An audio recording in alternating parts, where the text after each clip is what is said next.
Okay, guys, in the advent of having two different SQL servers, both developer and express editions, what do? You would want to go to your app and features and try to uninstall one or every other one until the one you want is left. So you're selecting the one that has 64-bit Microsoft SQL Server, selecting uninstall, don't be afraid. Select remove, just follow me. Okay, you're not going to remove your main one. It's going to take you to something like the installation center from my last, something that looks like my last video. Now this is where you're going to select one by one every of the server that you want to remove.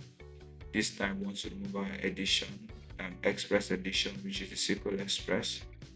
Select that and then check the different services in it that you want to uninstall. It's going to take some time to load and then continue to remove,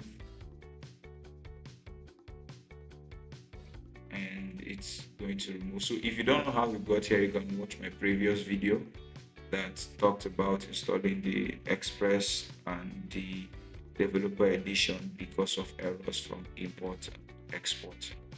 Okay, so that's how we got to a situation like this. And if you've not liked, if you've not subscribed, please do to like and subscribe to my channel to support what I do. Okay, so after this, you can close and let's go back to our studio. And you can now see when it opens that we just have only one server left, which would be our Express edition, our developer edition. So remember I said that developer edition needs only your PC name as the server name, while Express will need your PC name / SQL Express. So you can see that we're fine. Thank you guys. Like, subscribe, see you on my next video.